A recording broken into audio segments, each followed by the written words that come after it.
Hello students, good morning all of you. And आज हम लोग यहाँ पर ईवीएस शेल्टर का पार्ट 3 कंप्लीट करने वाले हैं। जैसे कि प्रीवियस सेशन हम लोगों ने शेल्टर क्या होता है यानी कि आवास क्या होते हैं, उसके अंदर ह्यूमन शेल्टर मानव आवास क्या होता है उसके बारे में डिस्कस किया था। कल के सेशन में हमने उसके सारे क्वेश्चन किए थे, प्लस एनसीईआरटी की जो बुक्स के अंदर जो भी दिया हुआ है चैप्टर बसेरा ऊंचाइयों पर करके, उसके बारे में हमने चर्चा की थी। उससे रिलेटेड जितने भी क्वेश्चन बन सकते थे, चाहे वो मैप से हो, वो सारे क्वेश्चन हमने कंप्लीट किए थे। ठीक है, तो यदि आपने प्रीवियस 2 पार्ट देखे और आज का सेशन यदि आप कंप्लीट कर लेते हैं तो शेल्टर वाले चैप्टर से एक भी क्वेश्चन आपके एग्जाम में बाहर नहीं आएगा। ठीक है, मंडे से हम लोगों के सेशन कंटिन्यू हो चुके हैं। यदि कोई भी स्टूडेंट उन सेशन को मिस कर रहे हैं तो प्लीज़ मिस मत करिएगा। प्रीवियस आपने जितने भी 140 सेशंस हम लोगों ने अटेंड किए थे, वो सारे सेशंस का यहाँ पर रिवीजन चल रहा है और साथ ही कुछ नए पॉइंट्स जो कि आपके एग्जाम्स में पूछे जाते हैं। जितनी भी एग्जाम्स होती है जहाँ पर आपका इन्वायरमेंट और इकोलॉजी पूछी जाती है, उससे सारे फैक्ट्स वगैरह हम लोग यहाँ पर अपकमिंग सेशंस में कवर करने वाले हैं। ठीक है, चलिए, तो कल आपको जो होमवर्क दिया गया था उसका आंसर आप लोग सभी स्टूडेंट्स को कमेंट करना था। क्वेश्चन में आपसे पूछा गया था कि कौन से घर ऐसे होते हैं जो 10 से 12 फुट की ऊंचाई पर होते हैं, लकड़ी के बने हुए रहते हैं, जहां पर अधिक वर्षा होती है। तो आंसर इसका असम था। कुछ ही स्टूडेंट्स ने यहाँ पर आंसर किया था, तो मैं आप सभी को प्लीज़ सजेस्ट करती हूँ कि आप सभी लोग कमेंट करिए। कमेंट करने से मुझे कोई प्रॉफिट नहीं मिल रहा है, प्रॉफिट आप लोगों को ही होगा। प्रॉफिट ये होगा कि आप कमेंट करेंगे, मतलब कि वो चीज़ आपके माइंड में स्टोर हो चुकी है। कमेंट करने में हमारे 10 से 20 सेकेंड लगते हैं, डिपेंड करता है आप कितने टाइम में कमेंट करते हैं। ठीक है, तो उस टाइम में वो क्वेश्चन आपके माइंड में चलता रहता है, क्योंकि आप कमेंट कर रहे हैं तो क्वेश्चन आपके दिमाग में है। साइकोलॉजी हम लोग पढ़ते हैं। साइकोलॉजी क्या कहती है कि जो चीज़ जितने लंबे समय तक आपके दिमाग में रहती है वो आपको लंबे समय तक याद रहती है। ठीक है, आपने 10 सेकेंड उस क्वेश्चन के बारे में सोचा, मतलब कि एग्जाम टाइम पे वो चीज़ आपको साइकोलॉजी बोलती है कि ये चीज़ आपको याद रहेगी। ठीक है, इसीलिए साइकोलॉजी ये भी बोलती है कि आपको नोट्स बनाना चाहिए, आपको खुद से लिखना चाहिए। जितना टाइम आप उस क्वेश्चन को देंगे उतना लंबा समय वो आपके दिमाग में स्टोर रहेगा।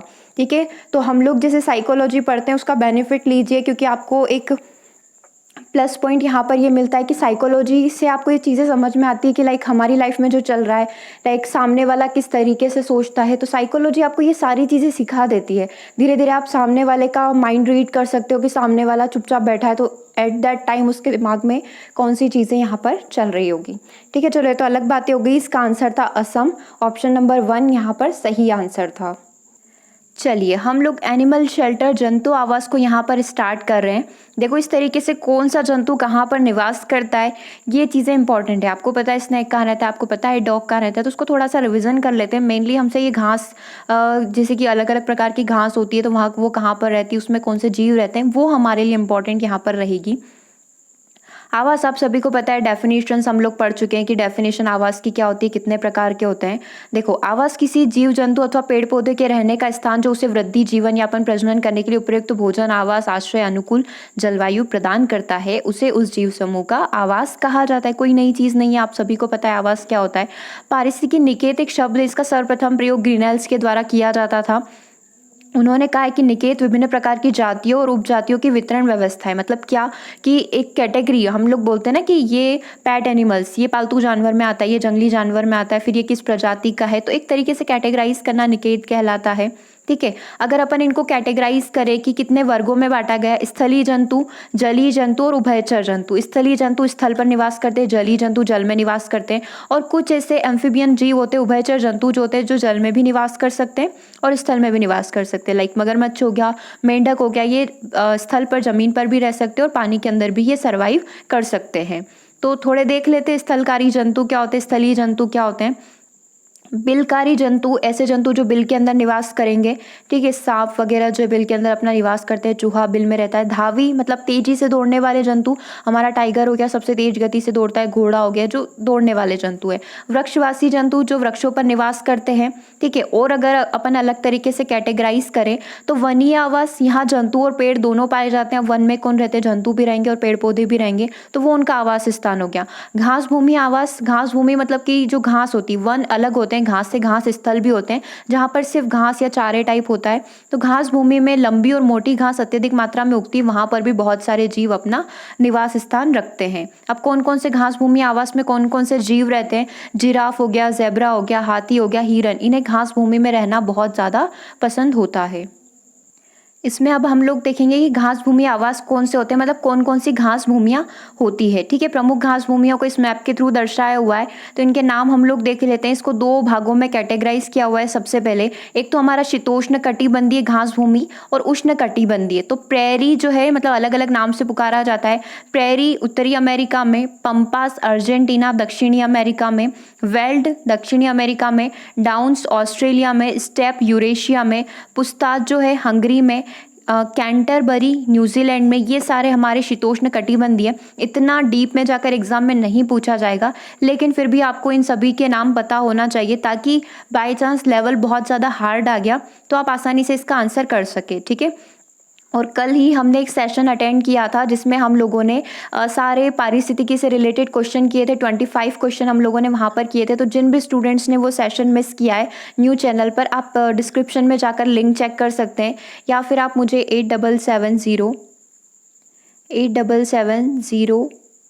8770 पर व्हाट्सएप कर सकते हैं या मैसेज कर सकते हैं। उसमें आपको उस की लिंक और पीडीएफ साथ में प्रोवाइड कर दिया जाएगा। ठीक है, डिस्क्रिप्शन में ये नंबर दिया हुआ है, आप वहाँ से अच्छे से नोट डाउन करके मैसेज करके जितने भी वीडियोस अभी तक वहाँ पर किए गए उनकी लिंक आप प्राप्त कर सकते हैं। अगला हम लोग उष्ण कटिबंधीय की बात करते हैं। तो लानोस अमेजन बेसिन वेनेजुएला में है, कंपोज ब्राज़ील में पाए जाएंगे, सवाना के वन दक्षिण अमेरिका, घास के मैदान जो है दक्षिण अमेरिका और दक्षिण अफ्रीका में पाए जाएंगे, पार्कलैंड अफ्रीका और कटिंगा जो है ब्राज़ील में है। ठीक है, ये आप यहाँ पर देख सकते हैं, ग्रीन ग्रीन से पूरा शो किया हुआ है कि कहाँ पर किस तरीके के मैप में घास के मैदान पाए जाते हैं ये पूरे। ठीक है, तो एक बार और आप चाहें तो इसका स्क्रीनशॉट ले लें, बस एक आइडिया होना चाहिए कि किस जगह इन्हें किस नाम से बुलाया जाता है। पेरी के कहाँ है, उत्तरी अमेरिका में, पार्कलैंड कहाँ है, अफ्रीका में, कंपोज कहाँ पर है, ब्राज़ील में। इसमें सवाना अधिकता से पूछा जाता है, दक्षिण अफ्रीका और दक्षिण अमेरिका में फैले हुए हैं। ओके, चलो अब हम बात करते हैं मरुस्थलीय आवास की। मरुस्थलीय आवास कैसे होते हैं, जहाँ पर वर्षा भी कम होती है और तापमान बहुत ज़्यादा अधिक होता है। वहाँ पर कौन से जीव निवास करते हैं, ऊँट हो गया, कैटल स्नैक हो गया, कंगारू हो गया, चूहे हो गए, ये सारे इनके आवास जो है मरुस्थलीय आवास है, जहाँ पर वर्षा बहुत कम और तापमान बहुत ज़्यादा अधिक यहाँ पर रहता है। अब बात करते हैं पहाड़ी आवास की। तो पहाड़ों पर रहने वाले जीव, पहाड़ों पर याक रहता है। ठीक है, हमने देखा था चांगपा जनजाति जो है याक के बालों से निर्माण करती है अपने तंबू का, टेंट का, जिसे हम लोग रैबो बोलते हैं। वही वाला याक है जो थोड़ा भैंस टाइप दिखता है। भालू हो गया, पहाड़ी आवास हो गया, बकरियां हो गई, उड़ने वाली लोमड़ी हो गई। कल ही हमने बकरवाल और चांगपा जनजाति के बीच में डिफरेंस देखा था कि वो किस तरीके से पालन करते। तो बकरवाल जो है सभी तरीके की भेड़ और बकरियां पालते हैं, लेकिन चांगपा जो विशेष प्रकार की बकरियां और भेड़ का पालन ही करती है और उनकी ऊन भी काफ़ी विशिष्ट होती है इस तरीके से। तो ये सब कौन से आवास है, पहाड़ी आवास है, क्योंकि बकरवाल जो है कम पहाड़ियों पर जाते हैं और जो हमारी चांगपा जो है बहुत अधिक ऊंचाइयों पर जाती है और अधिक ऊंचाइयों पर अपने भेड़ और बकरियां जो है उनको चराने के लिए लेकर जाती है। तो हर एक सेशन यहाँ पर इंटरलिंक है, मतलब आज का सेशन आप लोग देख रहे हो तो आपको प्रीवियस सेशन भी पता होना चाहिए। जो स्टूडेंट लिंक नहीं कर पा रहे वो डेली सेशन की एक हैबिट बना ले कि एक दिन में हमें ये सेशन देखना ही है। ठीक है, एक भी सेशन आपने मिस किया तो हो सकता है कि वही क्वेश्चन आपका एग्जाम में बनकर आ जाए। तो एक भी सेशन मिस करना आपको एक नंबर से दूर कर देगा, इसलिए वो आपके ऊपर डिपेंड करता है कि आप किस टाइम पर देखते हैं। आपको दिन में जब भी टाइम मिलता है, हो सकता है कि आपको नाइट में टाइम मिलता है, तो बस एक बार देख लो। टाइम कम है तो वीडियो की स्पीड बढ़ा दो, 2x की स्पीड पे करके देख लो, बट देखना बहुत ज़्यादा यहाँ पर ज़रूरी है। अब बात करते हैं ध्रुवीय आवास की। अब ये ध्रुवीय आवास क्या होते हैं, चलो हमें मरुस्थलीय आवास समझ में आते हैं, हमें पहाड़ी आवास समझ में आते हैं। अब ये ध्रुवीय आवास क्या होते हैं, यहाँ पर वर्ष भर जो होती है बहुत ज़्यादा बर्फ जमी रहती है। यहाँ पर पाए जाने वाले जीवों के शरीर पर फर होते हैं जो क्या करते हैं, उनकी रक्षा करते हैं बर्फ से। ठीक है, इनके चरम में वसा की परत होती है जो इन्हें ठंड से बचाती है और भोजन संरक्षित ये करते हैं। अब ध्रुवीय आवास पर ध्रुवी भालू रहेंगे, रेंडियर रहेंगे, आर्कटिक लोमड़ी रहेगी, सील रहते हैं, स्नोगूज रहते हैं, आर्कटिक भेड़िया, खरगोश, बोल्ड ईगल, ये सारे इनका जो आवास स्थान होता है ध्रुवीय आवास होता है। ओके, ये चीज़ आपको इसके अंदर ध्यान रखनी है कि कौन से जीव कहाँ पर निवास करते हैं। अब बेसिक से क्वेश्चन तो आएंगे नहीं कि चूहा कहाँ पर रहता है, बिल में रहता है, ये तो एनसीईआरटी बुक्स में इसलिए दिए हुए हैं ताकि छोटे छोटे बच्चे इसका आंसर कर पाए। सांप कहाँ रहता है, उसके बिल में रहता है, घोड़ा कहाँ रहता है, स्तबल में रहता है। तो इनमें लेवल थोड़ा सा आपका इंक्रीज करते हुए आएगा। ध्रुवीय आवास, रेंडियर कहाँ रहता है, ध्रुवीय आवास पर रहता है कि जल में रहता है, इस तरीके से क्वेश्चन आपके बनेंगे।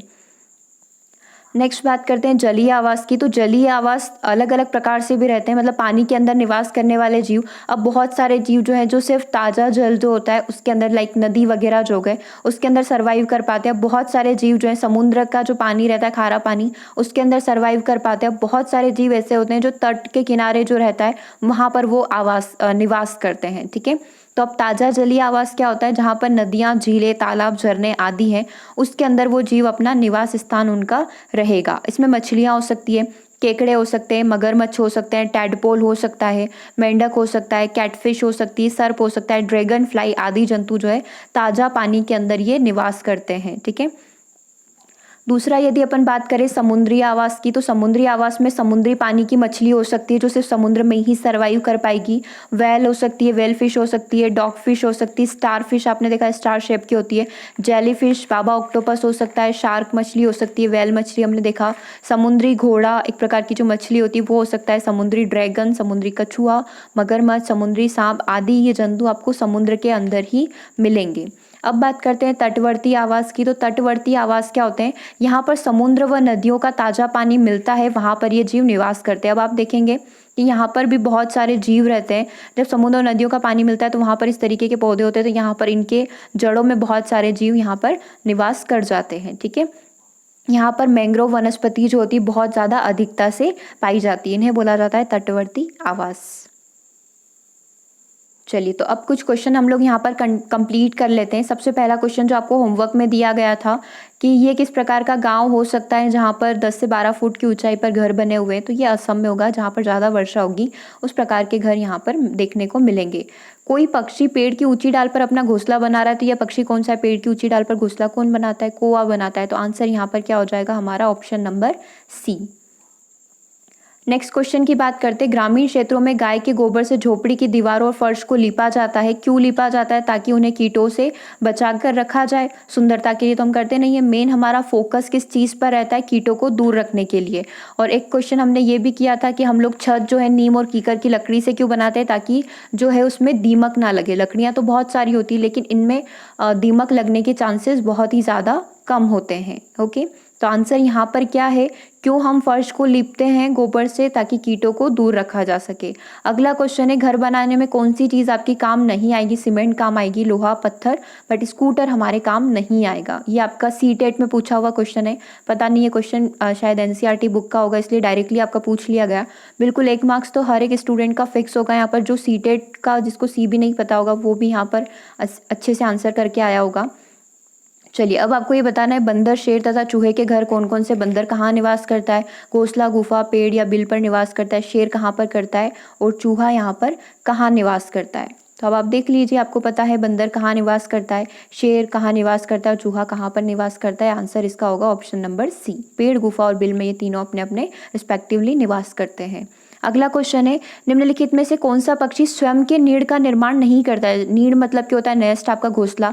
तो कौन सा पक्षी जो है घोंसला नहीं बनाता और अपने अंडे किसी दूसरे के घोंसले में देकर चला जाता है। एक ही पक्षी ऐसा है जो कि कोयल हमेशा ऐसा करती है कि कौवा जो रहता है उसके घोंसले में अपने अंडे देकर चली जाती है, और जब वो कोयल बन जाती है, जब उसका जन्म हो जाता है पक्षी का, तो वहाँ से उड़ जाता है। ठीक है, तो आंसर क्या है यहाँ पर, ऑप्शन नंबर बी।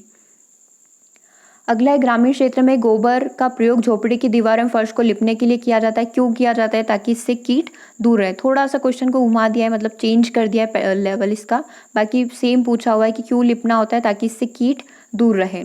कुत्ता मछली जो है कहाँ पर निवास करती है, कुत्ता मछली जो है हमारी यहाँ पर समुद्र में निवास करती है। ठीक है, डॉग फिश अभी हमने पढ़ा था, तो आंसर यहाँ पर क्या हो जाएगा हमारा, ऑप्शन नंबर डी।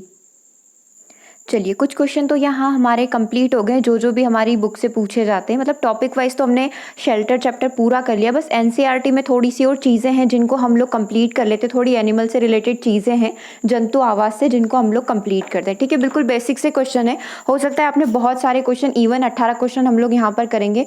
सारे ही क्वेश्चन आपने पढ़े हुए होंगे बुक्स के अंदर, बट कोई बात नहीं, एक बार रिवाइज कर लेते हैं। जैसे सब चीज़ें पढ़ ही रहे तो ये वाली चीज़ें भी हम लोग यहाँ पर पढ़ लेते हैं। तो थोड़ा सा चेंज करते हैं। आप लोग इमेजिन करिए, लाइक आप लोग 6th क्लास में बैठे हुए हो, ये जो हमारी 6ठी कक्षा है उसकी जो एनसीईआरटी बुक है उसका एक चैप्टर था, उसी से लिया गया है। बिल्कुल बेसिक से क्वेश्चन, मछली के संग से सांस लेती है, तो मछली अपने जो गलफड़े होते हैं, गिल जो होती है, उससे सांस लेती है। फिर बेसिक सी परिभाषा, आवास किसे कहते हैं, किसी सजीव का वह परिवेश जिसमें वह रहता है उसे उसका आवास कहा जाता है। बेसिक हमको यही परिभाषा याद करने में 2-2 3-3 दिन लग जाते थे, पता नहीं क्यों। एक छोटी-सी लाइन, क्योंकि हम लोग वहाँ पर सिर्फ रटते थे। इवन मैं अपना बता दूँ, मैं तो रट-रट के ही पास हुई हूँ पूरा। जो भी टीचर ने बोला बस रट लिया और पास हो गए। उसके क्या सेंस निकल रहा है, क्या मतलब उस टाइम पे कुछ भी समझ नहीं आती है कि हाँ चलो पास करना है, घर वालों को खुश करना है तो चलो रट लो, चीज़ों को रट लो और एग्ज़ाम पास हो जाएगी, ठीक है। लेकिन आप टीचर हैं, यदि आप स्कूल्स वगैरह में पढ़ाते हैं तो बच्चों को समझाइए कि ये चीज़ें आपके आगे कहाँ काम आती, क्योंकि हम लोग अभी वही कर रहे हैं जो बचपन में हम लोग पढ़ते आ रहे हैं, वही सारी चीज़ें हम लोग अभी वापस से पढ़ रहे हैं। तो सेम चीज़ है कि उस टाइम अगर अच्छे से समझ लिया होता तो आज ये नीड नहीं पड़ती कि वापस से हमें सारी एनसीईआरटी बुक्स वगैरह, एमपी बोर्ड की बुक्स वापस से पढ़नी पड़े। तो वही सारी चीज़ें हैं। देखो अगला क्वेश्चन है, अनुकूलन किसको बोलते हैं? अनुकूलन क्या होता है? जिन विशिष्ट संरचनाओं अथवा स्वभाव की उपस्थिति किसी पौधे अथवा जंतु को उसके परिवेश में रहने के योग्य बनाती है, उसे उस चीज़ का अनुकूलन कहा जाता है। क्या बोलना चाहती है डेफिनेशन? कोई ऐसी विशिष्ट संरचना अथवा ऐसा कोई स्वभाव जिसकी उपस्थिति किसी पौधे अथवा जंतु को उसके परिवेश में रहने के योग्य बनाती है, वह उस चीज़ का अनुकूलन कहलाता है। मानव किस इन्वायरमेंट में अनुकूलित फील करता है, मतलब जहाँ पर सर्दी ठीक ठाक हो, गर्मी ठीक ठाक हो, मतलब हमारे अनुकूल जो इन्वायरमेंट होगा, ऐसे ही पौधों के लिए अनुकूल इन्वायरमेंट होता है कि अच्छी खासी मिट्टी हो, पर्याप्त धूप मिल रही हो, पानी अच्छे से मिल रहा हो, जो भी चीज़ें होती है पौधे के लिए आवश्यक वो सारी मिल रही है, तो वो उसके अनुकूलित हो जाती है, ठीक है। तो ये अनुकूलन की डेफिनेशन हो गई। अगले क्वेश्चन की बात करते हैं, स्थलीय आवास क्या कहा जाता है, किसे कहा जाता है? तो स्थल पर पाए जाने वाले पौधों एवं जंतुओं को स्थलीय आवास कहा जाता है। जलीय आवास जलाशय, दलदल, झील, नदियाँ, समुद्र जहाँ पर पौधे और जंतु रहते हैं उसे हम उसका जलीय आवास बोलते हैं। क्वेश्चन नंबर 6, जैविक घटक क्या होते हैं? किसी आवास में पाए जाने वाले सभी जीव जैसे कि पौधे और जंतु उसके जैविक घटक कहलाते हैं। मतलब किसी भी आवास में जीव और पौधे जिनमें जान होती है उनको हम लोग जैविक घटक वहाँ पर बोलते हैं। अजैव घटक चट्टान, मिट्टी, वायु, जल जैसी अनेक निर्जीव वस्तुएं उसके अजैव घटक कहलाती है। सूर्य का प्रकाश और ऊष्मा भी परिवेश के अजैव घटक के अंदर आते हैं। कल 9 PM जो हमारी क्लास हुई थी रात को न्यूज़ चैनल पर, उसमें हमने सेम चीज़ें डिस्कस करी थी, जिसमें हमने पारिस्थितिकी अनुक्रमण देखा था। उसमें हम लोग देख रहे थे कि अजैव घटक यानी कि न्यूडेशन आक्रमण जो होता है, न्यूडेशन आक्रमण में 6 स्टेप होती है। सबसे पहले वनस्पति रहित क्षेत्र होता है, ठीक है। धीरे धीरे वहाँ पर अलग अलग प्रजाति प्रवासी आते हैं, फिर बीजों का अंकुरण, आस्थापन होता है, फिर उनमें प्रतिस्पर्धा चलती है। इस तरीके से टोटल 6 स्टेप में किसी भी प्रजाति या जैव विविधता जो बायोडाइवर्सिटी है उसका जन्म होता है। कितने टाइप की होती है? तो 2 टाइप की होती है, प्राथमिक अनुक्रमणीयता और द्वितीयक अनुक्रमणीयता। प्राथमिक प्राकृतिक होती है और द्वितीयक में क्या होता है, कभी जंगल में मान लो आग लग गई, भूकंप आ गया, भूस्खलन हो गया, कोई भी ऐसी सिचुएशन होगी जिसकी वजह से वो पूरा वन जो है पूरा नष्ट हो जाएगा और वो फिर से ग्रो करेगा।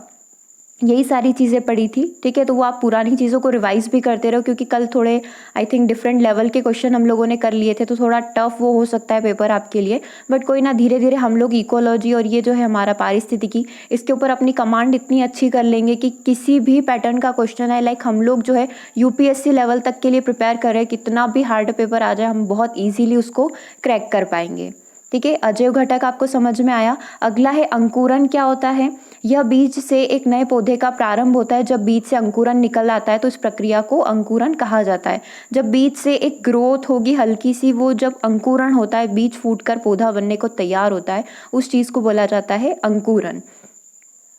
भिन्न भिन्न आवासों में जीवों की विविधता क्या होती है? भिन्न भिन्न आवासों के अजैव कारकों में परिवर्तन होते रहते हैं। जंतु विभिन्न अजैव कारकों के लिए विभिन्न विधियों से अपने आप को अनुकूलित कर लेते हैं। वे जंतु जो इन परिवर्तनों के प्रति अपने आप को नहीं ढाल पाते वे मर जाते हैं। बेसिक सी बात है कि देखो, कोई भी जाति यदि प्रवासन करती है, प्रवासन मतलब बाहर से कोई भी जाति आती है या फिर किसी भी नए बीज का अंकुरण होता है, यदि वो उस वातावरण के अनुकूलित नहीं है, अभी हम लोग रेंडियर को यहाँ पर लेकर आ जाए, हमारे वाले लाइक एमपी राजस्थान में लेकर आ जाए, क्योंकि वो ध्रुवीय स्थानों पर रहता है, बर्फीले क्षेत्रों में रहता है, ठीक है। तो क्या वो यहाँ पर सर्वाइव कर पाएगा? आप कश्मीर के एप्पल यहाँ लगाने का सोच रहे हो, तो क्या वो पेड़ यहाँ पर सर्वाइव कर पाएगा? नहीं कर पाएगा। तो जो अनुकूलित नहीं हो पाएंगे उनकी जो रेट है वो यहाँ पर, जो स्पीसीज है वो यहाँ पर खत्म हो जाएंगे। तो जंतु अपने जहाँ पर पहले से हैं वहीं पर वो अनुकूलित हो पाते हैं, और अलग अलग जगह पर आपको अलग अलग प्रजाति के देखने को मिलेंगे। जैसे जैसे हम लोग ध्रुवों की साइड बढ़ते जाते हैं, हमारी डाइवर्सिटी बढ़ती जाती है। देखो सजीवों के आपको लक्षण बताने हैं, क्योंकि देखो एनसीईआरटी बुक के हैं तो 6th लेवल के जो बच्चे होते हैं, 6ठी क्लास के जो बच्चे होते हैं, उनके अनुसार यहाँ पर क्वेश्चन पूछे हुए हैं। तो सजीवों के लक्षण क्या होते हैं? सजीवों को भोजन, श्वसन, उत्सर्जन की आवश्यकता होती है, इनमें जनन की क्रिया होती है, ये वृद्धि, गति और विकास करते हैं। डॉल्फिन एवं व्हेल जैसे कुछ जंतुओं में गिल नहीं होते हैं, तो वो किस अंग के द्वारा सांस लेते हैं? हम तो नॉर्मल एक कैटेगरी देख लेते हैं कि लाइक मछली होती है तो वो गलफड़े से सांस लेगी, लेकिन डॉल्फिन एंड व्हेल इनमें तो गलफड़े नहीं होते, गिल नहीं होते, तो ये सांस कैसे लेते हैं? ये सिर पर स्थित नासा द्वार अथवा वात छिद्र, इनके सर पर छोटे छोटे से छिद्र होते हैं, जिन जैसे हमारे नाक में 2 छिद्र होते हैं, इनके द्वारा ये सांस ले पाते हैं, वात छिद्रों के द्वारा ये सांस ले पाते हैं। ठीक है। उत्सर्जन क्या होता है? हमारे शरीर में कुछ अपशिष्ट पदार्थ उत्पन्न होते हैं, सजीवों द्वारा इन अपशिष्ट पदार्थों के निष्कासन के प्रक्रम को उत्सर्जन कहा जाता है। ठीक है। अगला क्वेश्चन देखते हैं, उद्दीपन किसे कहते हैं? वातावरण में होने वाले इन परिवर्तनों को उद्दीपन कहा जाता है। वातावरण में हमारे जितने भी परिवर्तन होते हैं वो चीज़ें, उनको एक नाम दिया गया है, उद्दीपन। 2 मरुस्थलीय पौधों के नाम बताइए, नागफनी और बबूल। इसमें नागफनी की विशेषता भी होती है, क्योंकि नागफनी आपको पता है कि जहाँ पर पानी बहुत कम होता है उस वहाँ पर उगती है। तो यहाँ पर जो फोटोसिंथेसिस प्रोसेस होती है, जैसे कि हम लोग नॉर्मली देखते हैं कि फोटोसिंथेसिस जो प्रोसेस होती है वो कैसे होती है? पत्तियों के माध्यम से होती है। तो आपने नोटिस किया है नागफनी में तो पत्तियाँ ही नहीं होती है, नागफनी में तो केवल तना होता है और उसके कांटे होते हैं। तो वो क्या करती है? तने के द्वारा फोटोसिंथेसिस, प्रकाश संश्लेषण की प्रक्रिया वहाँ पर होती है। अच्छा, अगला क्वेश्चन यही है, नागफनी में प्रकाश संश्लेषण पौधे के किस भाग से होता है? तो जो नागफनी है इसमें प्रकाश संश्लेषण सामान्यतः तनों के माध्यम से होता है। किसके माध्यम से? तनों में, क्योंकि नागफनी में पत्तियां नहीं पाई जाती है। अगला है, नागफनी में तने का कार्य क्या है? तो प्रकाश संश्लेषण तने से होगा। और जल संरक्षण, मतलब ये क्या करता है? जल को संरक्षित करके रखता है ताकि लंबे समय तक इसका कार्य चलता रहे। ठीक है। तो ये तना जो होता है जल संरक्षण का यहाँ पर कार्य करता है। नेक्स्ट क्वेश्चन की बात करते हैं, पर्यानुकूलन किसे कहा जाता है? अल्प अवधि में किसी एक जीव के शरीर में होने वाले ये छोटे छोटे परिवर्तन पर्य अनुकूलन कहलाते हैं। जैसे कि जीवों के शरीर में यदि छोटा मोटा परिवर्तन हो रहा है तो पर्य अनुकूलन में ही नाम छुपा हुआ है, पर्यावरण के अनुकूलित। ठीक है। हम क्या करें, छोटे छोटे से अगर हमारे अल्प अवधि के लिए, छोटे समय के लिए हमारे शरीर में या किसी जीव के शरीर में कुछ परिवर्तन हो रहे हैं तो ये चीज़ हमारी पर्य अनुकूलन कहलाती है। एक क्वेश्चन और बचा हुआ है, थोड़ा सा लेंदी है बट पढ़ते हैं। नागफनी मरुस्थल में जीवित रहने के लिए किस प्रकार अनुकूलित रहती है? तो नागफनी एक मरुस्थलीय पौधा है, सबसे पहली बात। ठीक है। जिसमें पत्तियां या तो अनुपस्थित होती है, बहुत छोटी होती है, जिससे मतलब फोटोसिंथेसिस प्रोसेस न के बराबर हो पाएगी। इसमें पत्तियों से होने वाले वाष्पोत्सर्जन में जल ह्रास में कमी आती है। अब क्या होगा? पत्तियों से वाष्प का उत्सर्जन होगा, पानी रिस जाएगा। ठीक है। तो उससे क्या होगा? इनके पास पहले ही पानी की कमी, और ज़्यादा पानी की कमी हो जाएगी, इसलिए इसमें पत्तियां बिल्कुल न के बराबर, जैसे कि प्रकृति की देन है तो प्रकृति ने सब कुछ सोच समझ के ही अपना कार्य किया हुआ है। जैसे कि जो बर्फ वाले इलाकों में रहते हैं उन जानवरों को बड़े बड़े बाल दिए ताकि वो स्वयं की सुरक्षा कर पाए। ठीक है। ऐसे ही नागफनी में पत्तियां नहीं दिए ताकि पहले ही तो पानी कम मिलता है राजस्थान और ऐसे इलाकों में, मरुस्थलीय इलाकों में, उसके बाद पत्तियां होगी तो पानी नहीं बचेगा, तो वो जीव सर्वाइव ही नहीं कर पाएगा, वो पौधा सर्वाइव ही नहीं कर पाएगा। तो इसी प्रकार से जो जिस जगह सही है, सेट है, वो उसी जगह के लिए परफेक्ट है। जैसे बोला जाता है ना कि आप मछली को बोलोगे कि पेड़ पर चढ़े तो वो उसके लिए इम्पॉसिबल सा काम है। सेम सिचुएशन यहाँ पर भी है। चलो, यहाँ क्या बोला गया है कि नागफनी में पत्ती जैसी जिस संरचना को आप देखते हैं वह वास्तव में इसका तना होता है। इन पौधों में प्रकाश संश्लेषण सामान्यतः तने के माध्यम से होता है। तना एक मोटी परत के जैसा होता है, परत से ढका हुआ रहता है, मोम जैसी परत होती है उससे ढका हुआ रहता है, जिसमें पौधे को जल संरक्षण करने में सहायता मिलती है। इस प्रकार नागफनी मरुस्थल में जीवित रहने के लिए अनुकूलित रहता है। ठीक है। तो ये बेसिक सी बात हो गई कि मरुस्थल में किस प्रकार से नागफनी सरवाइव कर पाता है। तो मोटी मोम की परत से ढका हुआ रहता है, उसके अंदर ही अपना जल संरक्षण करके रखता है ताकि लंबे समय तक ये बिना पानी के रह सके। चलो, आज के लिए आपके होमवर्क क्वेश्चन है, आज आपको 5 होमवर्क क्वेश्चन मिलेंगे। ठीक है। ये सारी चीज़ें मैंने आपको कल ही पढ़ाई थी, तो जिन भी स्टूडेंट्स ने कल वाला वीडियो देखा होगा उन सब का तो आज पूरा रिवाइज हो जाएगा, और जिन भी स्टूडेंट्स ने नहीं देखा है वो मैं डिस्क्रिप्शन में लिंक दे रही हूँ, वहाँ जाकर देख लें। पहला क्वेश्चन है, इसका आपको आंसर करना, आप चाहें तो स्क्रीनशॉट ले लो। पारिस्थितिकी अनुक्रमण में क्रियाएं किस प्रकार से होती है? क्या पहले न्यूडेशन आक्रमण होता है, फिर स्पर्धा होती है, फिर प्रतिक्रिया होती है?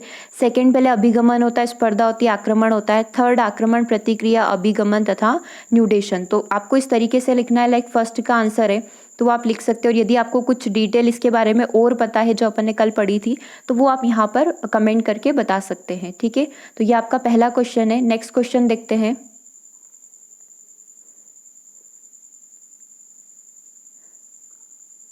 क्वेश्चन नंबर 2, स्पर्धा कंपटीशन किस पर प्रभाव डालता है? आबादी घनत्व पर, उत्पादक क्षमता पर, समुदाय विकास पर, या इन सभी पर? ठीक है, ये भी आपका होमवर्क है। अगला होमवर्क है, उच्च श्रेणी के उपभोक्ता ऊर्जा प्राप्त करते हैं। कहाँ से करते हैं? केवल प्राथमिक उपभोक्ता से, द्वितीयक से, प्राथमिक द्वितीयक से, या प्राथमिक उत्पादक से? ठीक है, ये आपका क्वेश्चन नंबर 3 हो गया। आप इसका आंसर करेंगे। आप चाहे तो वीडियो को रोककर पूरा पढ़ सकते हैं, उसके बाद आप यहाँ पर कमेंट कर सकते हैं। नेक्स्ट क्वेश्चन है आपका, सहभोजिता में क्या होता है? सहभोजिता लाभान्वित होती है, परपोषी लाभान्वित होते हैं, सहभोजी और परपोषी दोनों लाभान्वित होते हैं, या किसी को भी प्रॉफिट नहीं मिलता है।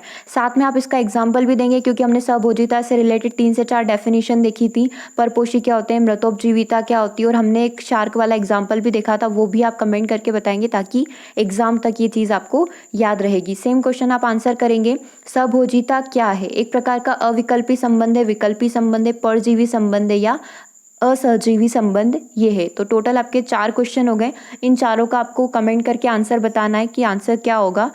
और सेशन कैसा लगा ये आप कमेंट करके बताएंगे। और सेशन को अच्छा लग रहा है तो आप इसे लाइक करना ना भूलें। और यदि आप हमारे CDP के कोर्सेज ज्वाइन करना चाहते हैं, यदि आप सारी चीज़ों को चैप्टर वाइज पढ़ना चाहते हैं, तो आप हमें 8770803840 पर जाकर व्हाट्सएप कर सकते हैं। ठीक है, इस पर आपको सारी डिटेल प्राप्त हो जाएगी कि किस तरीके से आपको क्लासेस मिलेगी, किस तरीके से आपको नोट्स मिलेंगे, और कितने समय के लिए सब्सक्रिप्शन रहेगा। सारी चीज़ें आपको इस पर मिल जाएगी। ठीक है, अभी हमको बहुत ही सही समय मिला हुआ है कि हम लोग सभी चीज़ों को एक एक पॉइंट को डिटेल में पढ़ लें, ताकि एग्जाम में किसी भी तरीके का लेवल रहे हम लोग आसानी से उसे क्रैक कर पाएँ। ओके, चलिए, थैंक यू वेरी मच।